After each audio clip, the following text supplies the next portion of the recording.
G'day and welcome to the Grow a Small Business Podcast. I'm your host, Troy Truen. Each week, we speak with an owner who has grown a business with 5 to 30 team members to something bigger. Diving into their numbers and unearthing the pain they've experienced, we explore what they did to overcome each barrier and what they would do differently from day one. Let's get into it. Welcome everyone. Today I'm interviewing Craig Schulze from the One Shop Movement based in Melbourne. Thanks for your time today, Craig. Thanks for having me. I'm looking forward to our conversation. And let's start with how we know each other. That was Emily Gower, wasn't it? That's it. Yep. Emily was she helped me publish my first book. So she reached out and said, I was just on this great podcast and I reckon you guys would have a good conversation. Yeah, that was a wonderful interview. I don't think it's live yet, but I was really impressed with Emily's journey in business and where she's gotten to. It's fantastic. And you're a fellow podcaster as well. Maybe tell the audience a bit about your podcast and what it covers.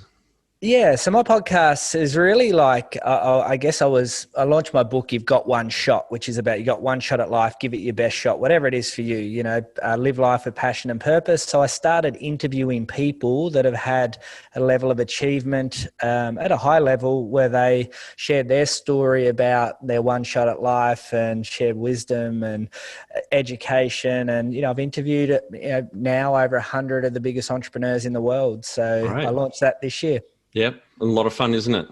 Oh, it is. You learn a lot and, you build a rapport with people that you want to build rapport with. So it's been incredibly valuable.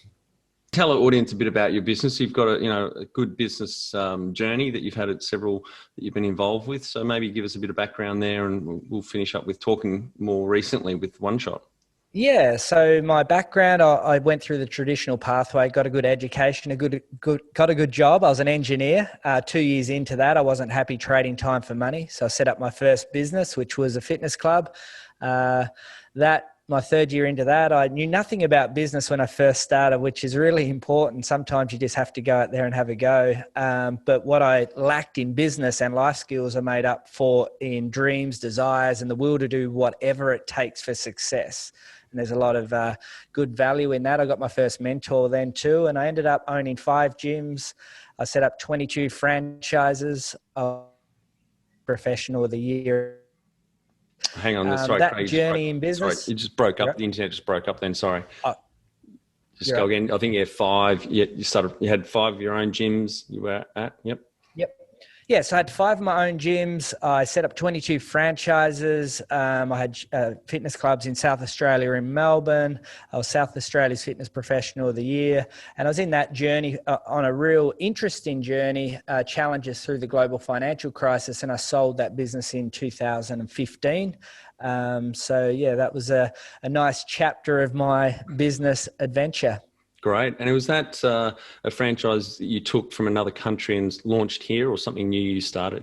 It was a South Australian business. It was a very small company. It was nearly group fitness in, small boutique areas, and we helped the company go on side of big corporate businesses. Would have, there were 300 member gyms and would set up on side of like big hospitals, big corporations and run, professional services for them. Great. And so when you sold, it were 5 of your own gyms and 22 franchisees.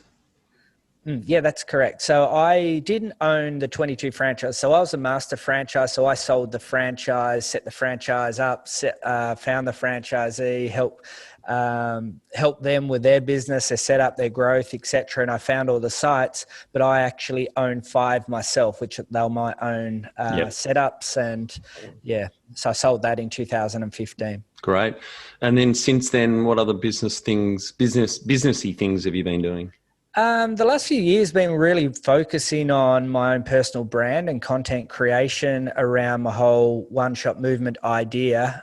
So really trying to raise awareness, and because along my journey, I've learned a lot, from high level people through mentorship, through coaching, paid advisory, And I've had the experience in the fields. I've had the highs, the lows, the successes, the challenges, and now I'm sort of building my, I guess, notoriety up out in the world, as I have had business in 100 different countries before. So I've traveled all around the world. So I'm really focusing on building my personal brand around this whole idea of you've got one shot at life, go out there and give it your best shot, whatever it is for you. So I'm now building out platforms of education and content creation around that. Great. And the business you just mentioned, 100 countries, was that? Yeah. What was that? That was a company in the US. I'm still actively involved in that. They launched a heap of wellness and nutritional products that really align with my customer base back in the gyms back in around 2008, 9 and 10. And I was looking to go online a bit more at that stage. So I helped them launch their business into Australia and all around the world. And I've traveled to 120 different cities in the world, running events, and that's been an adventure in its own right. But that there was, I guess, come about off the back end of going through tough times through the global financial crisis. So banks stopped lending money, so I couldn't sell franchises. Banks wouldn't help me fit out gyms anymore, so I had to self-fund a few, luckily through good investing.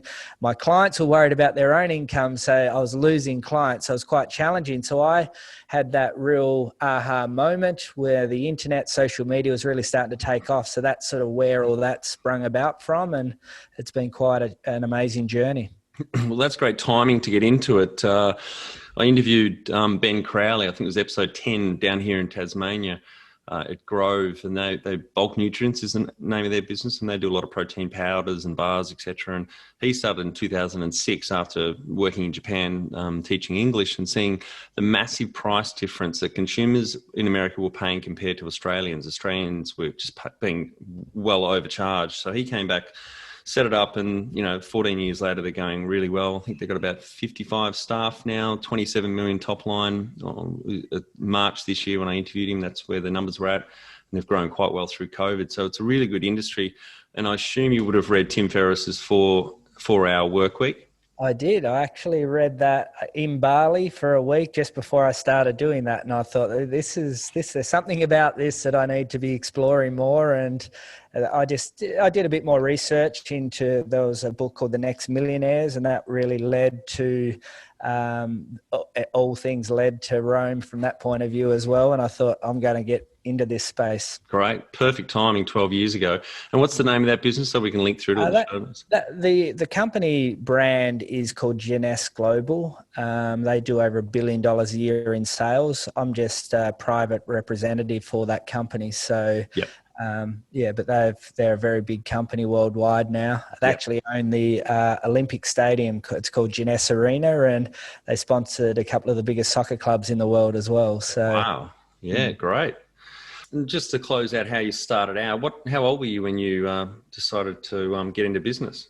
I was young, like 21, 22 years of age. And, I was really passionate because I was a semi-professional sports person, and I was really passionate about health, wellness, fitness. So it was a natural progression for me, even though the little birdie on the shoulder was saying, you've just spent 5 years at university and you've got a really good job. But I just didn't like the idea of trading time for money. Yeah, it's an interesting question I was speaking with someone about the other day. If I had my time again, would I go to university or jump straight into business? I think now with hindsight, obviously I'd jump straight into business. But yeah, it's a challenging question, I think. Definitely. It's not for everyone. I think if you're really passionate about being a professional in an industry, you have to do that. But if you want to start a business, I don't think it adds much advantages to you. Totally agree. Absolutely. And do you have any key numbers you can share with the audience to illustrate the growth over the years? Well, in my fitness club area, I guess I started just with one gym, and that after 3 years, I ended up setting 5 gyms, and then I set up 22 franchises. And, from a turnover point of view, most of the gyms are in the few $100,000 because they were boutique 300 member gyms, $300,000 a year sort of turnover businesses, to give you a bit of an idea there. Then when I went into what I've been doing with Jeunesse Global, I've had 5 years in a row where I've earned over $1 million a year. Wow. So, I've done some good numbers. That's great. And the gym, so you were 21, was that 2006 you started? 2002. 2002 I started, but I helped franchise in 2006 when I moved to Melbourne. So that was like taking this company from this 12 franchise small business into in Adelaide into a big city of Melbourne. Yep. Great. And on the key numbers, what about team members, FTE, full-time equivalents? Most of my gyms were operated, like a franchise was owner operated. We've usually about, 3 to 4 sort of casual, staff sort of rotating, because there's a lot of transient movement in the fitness industry. So locking someone in full time can sometimes be, highly risky. So I sort of went down a more of a fluent model, and we also just also tried to lock in income with them as guaranteed work, but then they had the opportunity to build their own businesses, and that was sort of a part of a retention strategy as well. So they could earn a lot more there that way. So 2002, when you started out, was it just yourself, one FTE? Yeah, just myself to start with. I had 1 or 2 casuals that would give me a day off a week when I first started. Yeah, great. And with your 5 gyms, then what did that roll up to? Well, most gyms had one sort of permanent person with that 3 to 4 casual rotation type of thing. So so collectively, I guess, say 25 people would have been connected to those clubs. Yeah, and FTE, what, full-time equivalents, 40-hour week? Yeah, I would say each casual was doing between 15 and 25 hours a week. So maybe 3 full-time equivalents across each gym. Yeah, great. So about 15, that's great. Indicator of growth. And when was the moment you felt like you'd succeeded?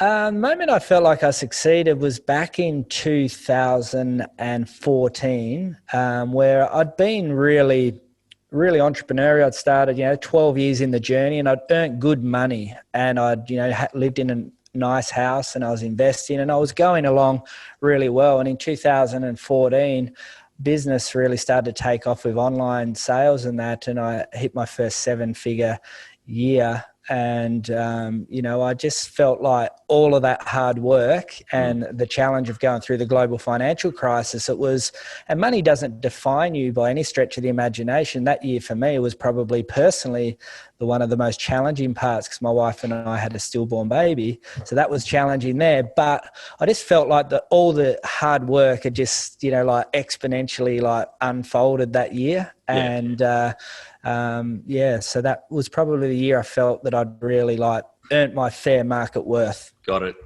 And what does success look like to you? For me, it's all about lifestyle. So I one of my key decision makings of owning gyms into doing what I'm doing now, what I've been doing since, I've been what I was just talking about.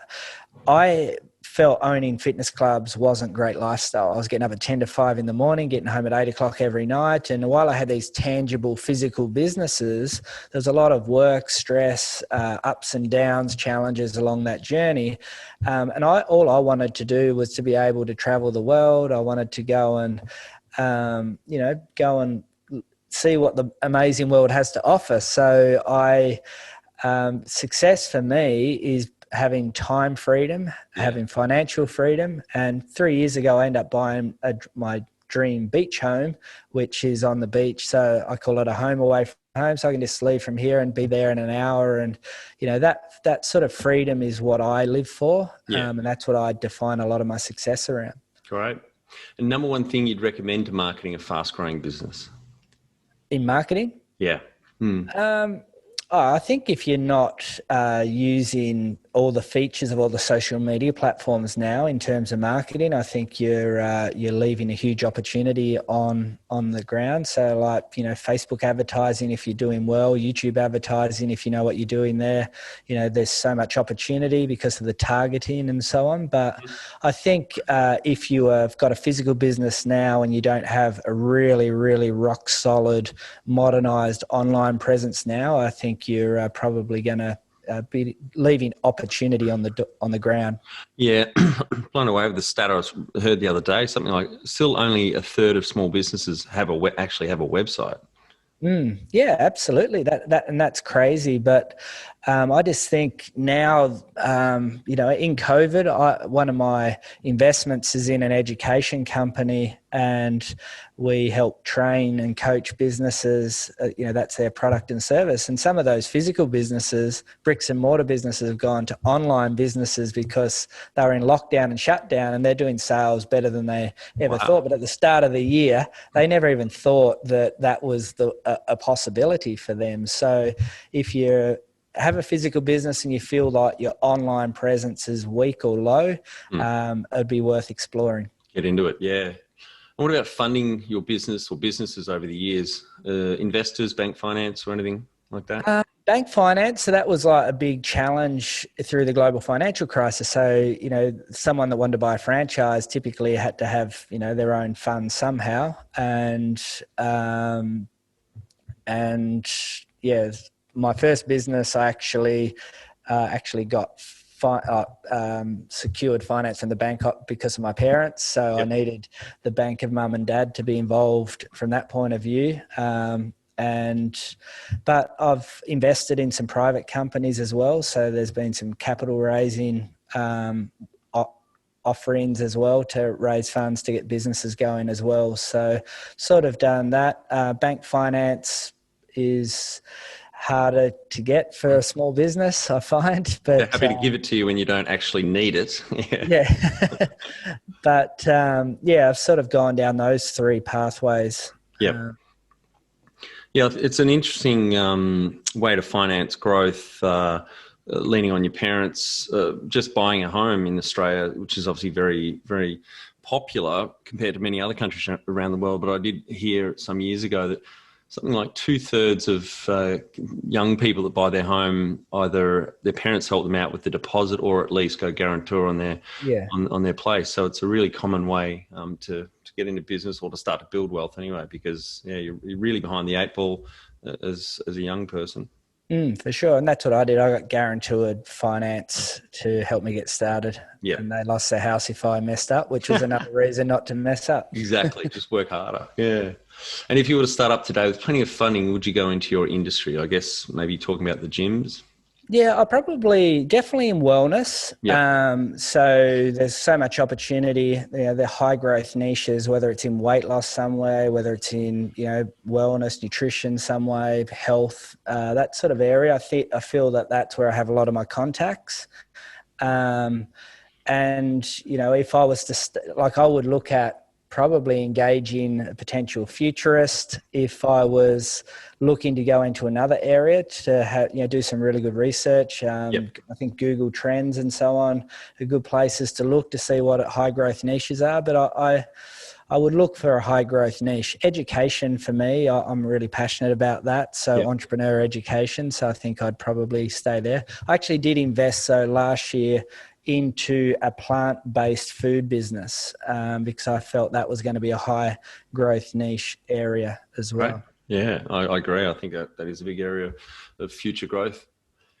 Can you outline a stressful point in your small business growth journey so our audience can learn from it? The most stressful period was, when you can't control your environment. So COVID-19 has been one of those things that if you're in lockdown in Melbourne and own a gym for the last 10 months, it doesn't matter if you've got a good business or not. You just can't open. Yeah. So that's out of your control. Back in 2008, for me, that was a global financial crisis. And that was when that started to hit, there wasn't really the bank, the government funding that they're offering like they have this year. So I couldn't sell franchises. I had to finance 2 fit outs for 2 gyms myself. And I was lucky I had the money through good investing through that time. And I had all my gym clients leaving. My equipment was bought from the US and basically hundreds of thousands of dollars in the US exchange overnight. And it was like, I've been good at this for 6 years and I just got no control here.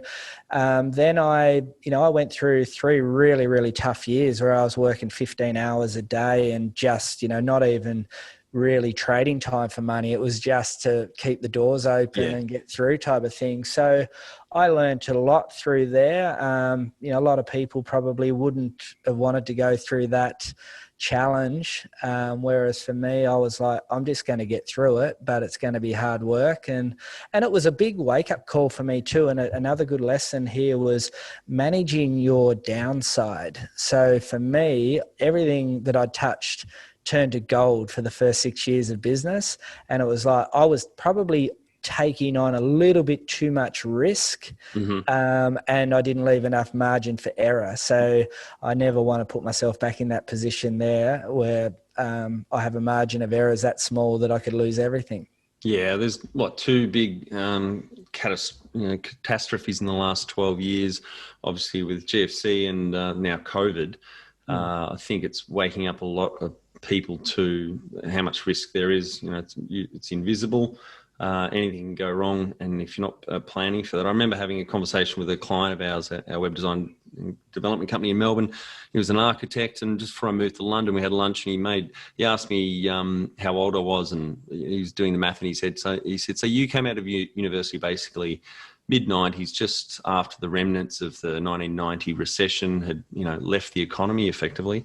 And at that point, it was 12 years after I finished university and had only known good times. And so the lens that I looked through the world and business in particular was pretty rosy. This is just for the GFC as well. So he said that, he'd been through 2 recessions, and it does change your risk profile and the way you think about it. Yeah, and my mentor that I did get when I was started business, and I'll share about him later on if you wanted to ask a question around that, but he taught me how to invest in property. So I was basically, in that first 6 years, I was building cash out of my business, buying property, and banks were just lending me money. Every time I turned up with a good business case, they were lending, then they said no.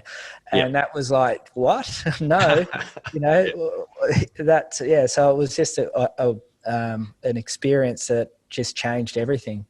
Well, investing in property in Australia and 2002 onwards for those 6 years, that would have been a phenomenal time to be buying. So yeah. And what area in business do you feel you've had to work on the most to add the greatest value? I'm really been always about marketing and sales to bring people through the door. I don't enjoy the finance, numbers, operational side of the business. So I feel that's an area for me that, is a weakness in my business, but, a visionary type of person. So I can see the opportunities. I can know how to, position an opportunity to get a deal done. But and it's partially because I don't enjoy doing that side of it as well. So, yeah, it's important to recognise not just your weaknesses, but areas where you don't really have a passion for doing that part of the business, and then go and find an A player in your team that can look after it for you. Definitely. And that's sort of what I've always done. And what have you enjoyed least about managing fast growth? I enjoy fast growth. For me, like I'm, I like I'm not, look, I like building wealth through slow growth investments, like through property, but I get excited by new things happening all the time. So when I'm in the zone, it's usually going through some sort of fast growth. So like a good example last year was I did a tour, I was, making a lot of sales in business online, and I went to 16 countries in 30 days, and It was like a whirlwind. I was in Russia one day, India the next day, Dubai the next day, Italy the next day, into Africa the next day, and it was just a whirlwind. But, I enjoy here's another 1,000 people that are looking to buy my product type of thing. So. Yeah. Well, that's the next question, what you love most about growing a small business. But is there anything that stands out that you enjoy least? Not really. I enjoy business as a whole. Like, I hate drama in life and in business. So if there's a drama involved, it really does drain me. Yeah. I like to move through without, all the rubbish that can, the drama that can be following you around. So if Yes. anything, one of the boards I sit on at the moment, we're just going through a real shit fight with some of the shareholders, and it's just not much fun. Destroys value, doesn't add it. And I have a personal policy not to sit on boards or work with businesses where owners or directors, even if they're independent directors, if they've got egos or they're just a dickhead, then I step away pretty quickly. I do my due diligence beforehand. It's just, it needs to be fun. And with when I had the fitness club side of things and with the staffing set up there, I used to say, I've trained over 10,000 people, and having 20 staff has given me more headaches than having 10,000 clients, So yeah, for that reason, I just hated the drama that can come along with that. Yeah. We'll talk about people in a moment because, as I like to say, I believe they're the hardest thing in small business and where the value's at. So get back. Sorry, Peter. And getting back to what do you love most about growing a small business? Is there one thing you can point to? Yeah, I think adventure and opportunity. Like I love the experience. I love the deals that you can create that can create momentum. I love the hustle and grind. I love going out there and connecting, and, I've had some amazing experiences along my journey. And I do, I often say to people, I turn my money into memories as well. So if I go and do some work in New York, I want to go and experience New York as well, Yeah. And what's been the biggest mindset shift for you in your small business growth journey? Mindset shift. I think I would say that, if you had when I first started my small business, the phones that you could use, you could text and call people. In 2008, you had a smartphone. So if you still had the same philosophy in 2002 as 2008, you're going to get left behind. So it's always being open to new tech, new world's best practices. Yep. And, and the same thing applies, I'd say, if you're a startup business owner, those skills won't get you to a 7-figure business owner. If you're a 7-figure business owner, those skills won't get you to an 8-figure business owner. So you've got to continue to grow and evolve as a leader and a business person as well. Yeah, couldn't agree more. What's the number one habit you think a small business owner needs to develop and maintain? I think, being consistent and showing up all the time is, like some businesses can just go through, I guess, just going through the motions, the Groundhog Day stuff. So I think having really good systems and processes is really important. Having good people, working on building culture. And when I say consistency, like having consistent team meetings for communication, having consistent, if you're the CEO, share your vision every 90 days or every 6 months, vision share and so on like that, and keeping constant communication across your staff for your small business is really important. Yeah, I agree with that. Communication is key, as I like to say, to any relationship. And I've certainly fallen in the trap in the past as a business owner. It's in my head or the founders' heads, and we don't turn around and communicate so even a small change in strategy or where we're going with the rest of the team. You've got to obviously take them along the journey and keep that cadence up of weekly, monthly, quarterly, different types of meetings, but it's so important. And also have your vision, mission, values and so on. So everyone buys into that as well. I think that's really important. Yeah, I agree. Have you read Jim Collins' Built to Last? That's pretty much, he's the godfather of vision, mission, core values, etc. Not that. No, I haven't read that book. No. His second one, Good to Great, is... yeah, I've read that one. Yeah, but that was years ago. Yeah, well, the first one was brilliant. A 5-year study into 21 amazing companies like Boeing, Disney, and each one of them had a comparison company. And the book starts out a little bit dry, statistical analysis of their return on investment. All these companies had to be going for at least 50 years, I think it was. But just how Disney and Boeing, for example, outperformed their comparison companies tenfold, but the comparison companies outperformed their stock markets fivefold, something like that. So I wanted to understand that gap between the two. And it's really, really amazing. And that's where the values, vision, mission, the core values, that's where that was really shone a light on in the early to mid 90s. And then he wrote the second book, which is for us mere mortal business owners. How do you make a good company great? Not one of the phenomenal 21 that he obviously covered. And I heard Jim Collins speak recently on a podcast. He basically went all in, put everything on black. He and his wife, late 80s, were down to their last $5,000. He was a professor, I think, in Colorado, and said to his wife, I want to write this book, and it's a massive undertaking and study. And she obviously said, it's a great idea, go for it. And they did, and it's a best-selling book. It's one of my favorite business books. So if you haven't read it yet, add it to the list. My mentor got me to read Good to Great when I was, back in the day then, but I'd have to revisit it. Yeah. Want to become the best manager you can be? Check out our Kick-Ass Manager course at growasmallbusiness.com. Do the course and add your fellow managers for no extra cost. Join the 30%. 70% of people quit their job because of their manager. Can you talk to how you've added people to the team? Some wins, mistakes, and advice for those listening. The biggest standout for me, there's two. Interestingly, there's probably 4 case studies of staff appointments that for me have really changed a lot of things. So the first lady, and we're still friends today, she actually wrote a testimony for my book 15 years ago.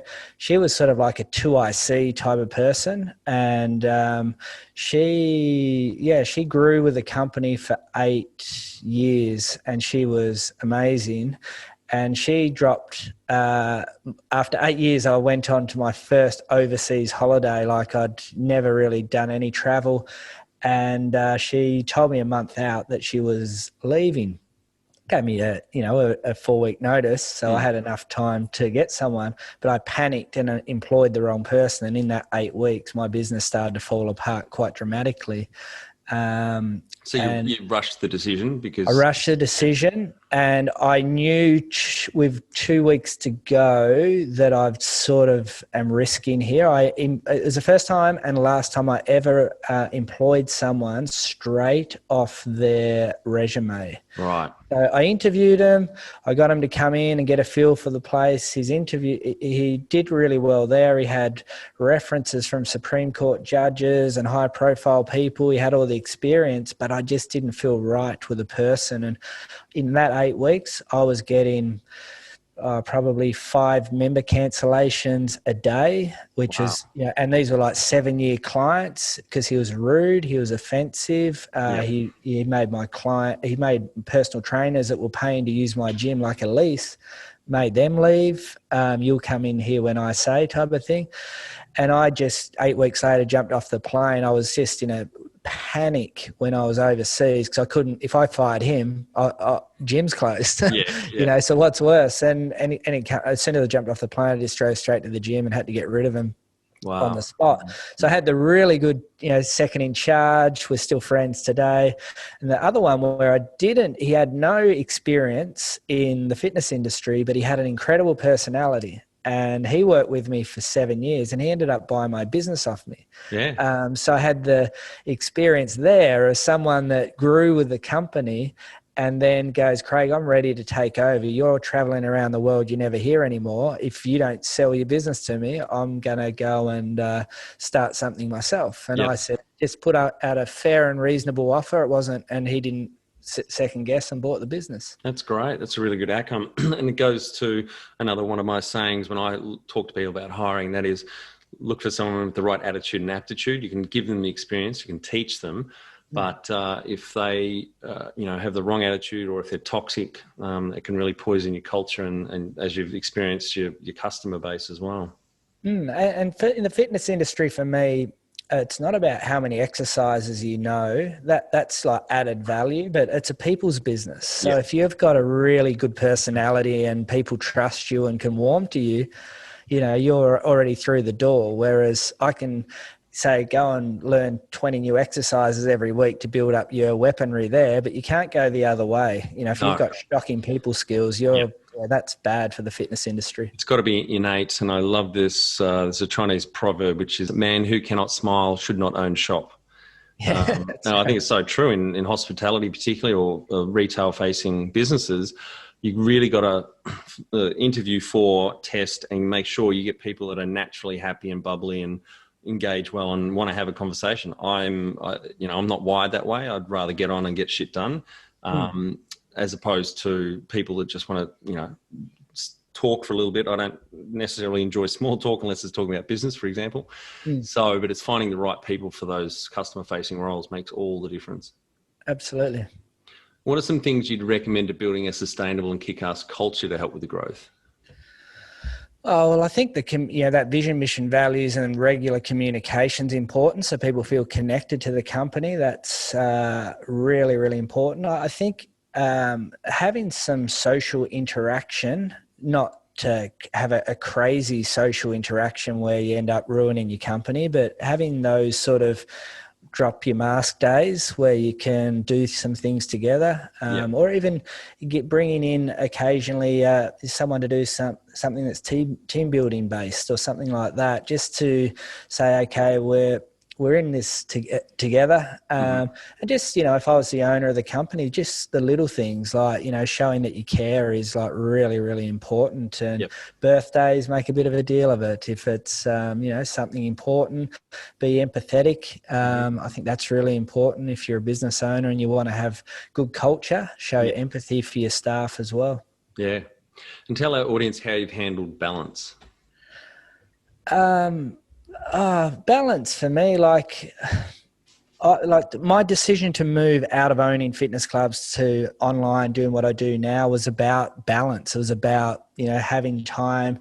I've had the joy of being able to work from home since 2012 and take my family all around the world, and we'll go to the UK for 8 weeks and I'll go out and do bits and pieces here, there and everywhere. So I'm want experience and see what the world has to offer type of person, which is why COVID for me has been challenging from that perspective.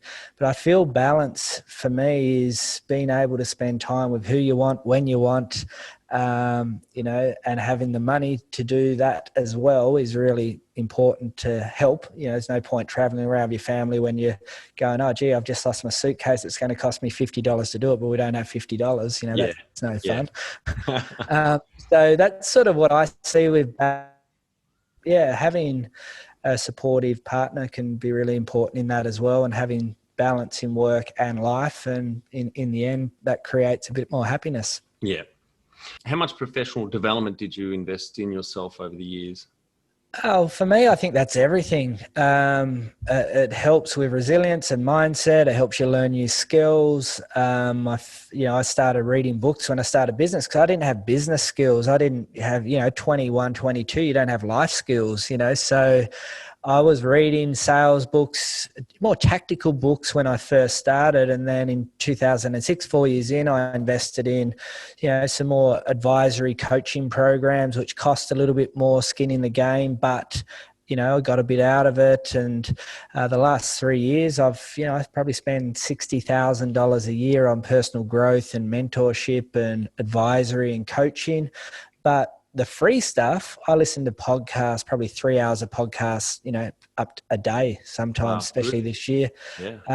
And I'm always, just looking to learn and grow and evolve and be inspired. So, there's inspirational stuff that can just say, hey, get going. And then there's the tactical stuff. So learning how to sell better, learning how to market better, learning how to create content better. I think that's all adds as well. Yeah. But you can do it for free, often too, with just, it's not as good because I like being in masterminds where I can network with people. But if money is a problem, start listening to podcasts like this.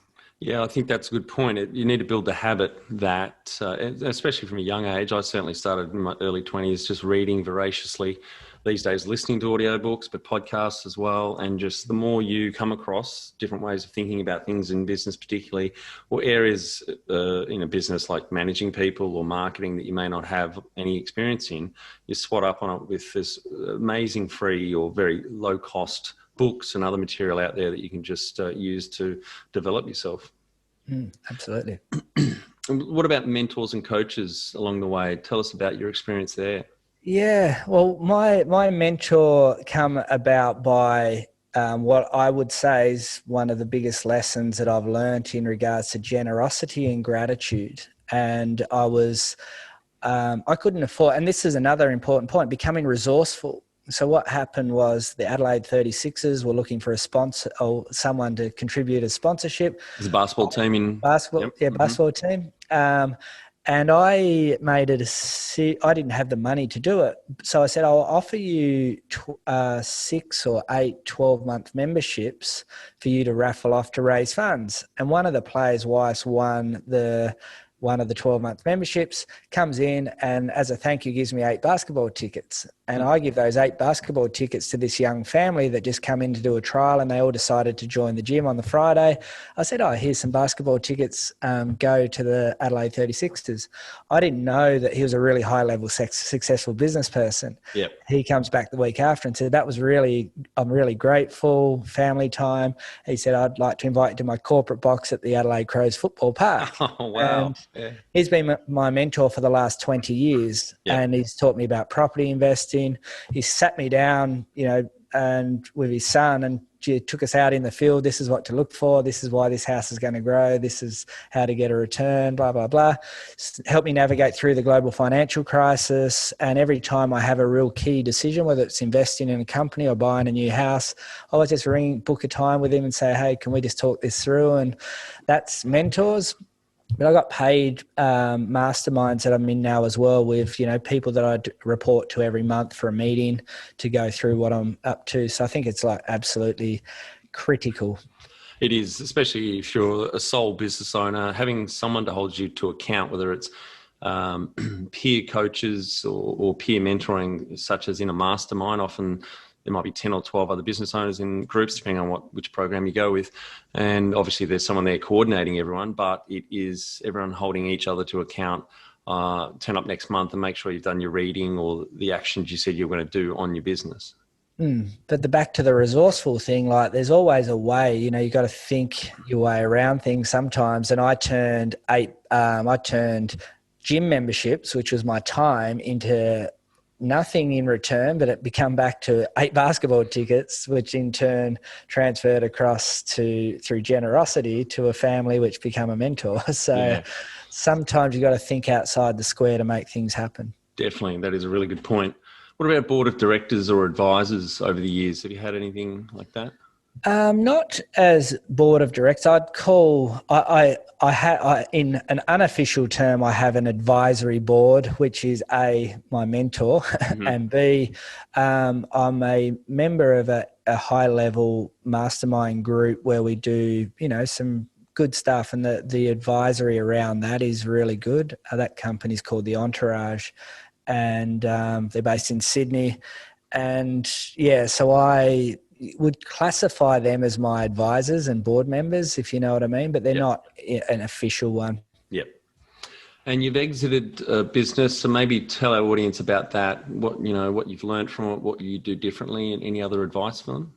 Yeah, and I sort of touched on a little bit where I was ready. I'd lost my passion for what I was doing. I was a little bit burnt out through, that bad stuff experience, the global financial crisis and I was passionate about something else. And there was a 3-year crossover where I was spending less time in my business and more time, moving on.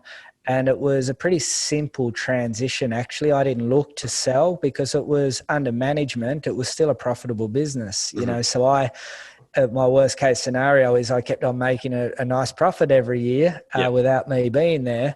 But I just felt it was the right thing to do. The guy had done his time there and I was making good money, and if he went and moved on, replacing him based on my last experience would have been something I didn't want to go through again. Yes. So it was just a straight offer, and we had a 12-month transition period. So he had a chance to build the business up, as his own, and I got to get some more profit in that period of time. And there wasn't much negotiation. I wasn't asking for a crazy price. He was happy to pay that. And so I wouldn't call it a standardized exit, if you know what I mean. I think that a lot of people miss that opportunity. They don't think about to sell within. So build up your management team or key employees, and eventually they may be interested in buying the business. And you can obviously vendor finance it if they haven't got access to a lot of capital. So they pay you for the business out of the profits over the next year or two. I think it's a really good opportunity that some business owners may want to look into. And I did do that too. For one of my gyms, I did vendor finance the guy because he didn't have money. And it was a 4-year vendor finance arrangement, but it was profitable, and he was going to make it more profitable. And, it was a bit of a no-brainer from his point of view. Yep. And on the franchising, what's because I've had 3 or 4 people now on the cast, not all of them are live, but there are some mixed opinions on whether franchising is worth it, it's a pain in the ass, or it's a good way to build wealth. What's your take on it? If I was a franchisor, like if I'm looking through 2 different lenses, if I'm the franchisee and you didn't have business skills and you wanted to adopt a system with a bit of support and so on, I think it's a really decent model rather than working out yourself. If there's so many different ones, there's good, bad and ugly and everything. So don't just go and buy a franchise for the sake of it. I personally, through my experience, am not a fan of franchising. As a franchisor, yeah. Yeah, and the franchisor, you believe in what you're doing and your opportunity and everything, and you're selling franchises to people, and some people want business, but when the going gets tough, they don't want to stick through business, and that becomes a franchisor's problem. And that there's so much bickering in between franchisors, franchisees along that 12-month journey through that type of thing. And I think I wouldn't want to go through that experience again personally. I had Tina Tower on the cast, and she's negative generally towards franchising because she was a primary school teacher, quit that early 20s. I think she was 21, started a after school, primary school tutoring business, had a physical bookstore and toy store for kids, grew that to 3 stores. And then after 7 years decided to start franchising, got up to 35 franchisees. She became quite unwell, had adrenal failure, just so on all the time, and was just exhausted. And she sold, and she did well when she sold, but she wouldn't do it again. But it is a good way to grow and scale your business too, because you can fund it through franchise sales rather than bank loans as well. But I guess it goes back to that key point in business of people, so choosing the right people. And when it comes to franchisees, which would make it a bit harder, the interviewing and the due diligence of those people, are they a good fit? Have they got the right attitude and the good work ethic? So, I think that would be key to focus in on. Definitely. So on the exit, did you guys use an external valuation company to put a value on the business, or? No, not really. It was just done as a handshake agreement between myself and him, and you look at all the P&L and the assets owned by the gym and all that sort of stuff, but we didn't go and spend money on that side of it. But it was a good deal for him, and he was basically going to triple to quadruple what he was earning already, and taken on not a hell of a lot of debt for that. Great. All right, Craig, we're on to our final 5 questions. What do you think is the hardest thing in growing a small business? I think people. I agree. Favorite business book, which has helped you the most? Ray Dalio, Work-Life Principles. I think I had a lot of breakthroughs there, fired myself effectively. Any great podcasts or online learning tools you use for your own professional development? I listen to a lot of podcasts. A plug of my own, One Shot Movement podcast. There's a lot of from around the world, so that's good. I listen to Jack DeLosa's podcast as well. He's a really smart entrepreneur and has a lot of great wisdom. So Jack DeLosa podcast. A guy in the UK called Rob Moore. He's the disruptive entrepreneur. He's got a good podcast as well. So Yeah. One tool you'd recommend to help grow a small business? Tool. I have a really good CRM. That's pretty important. So I use Active Campaign, but I don't have a big business. So I'd probably, if I had a bigger business, lots of staff and that, I'd probably get a more switched on and developed one. Like Salesforce or something. Yeah, Salesforce.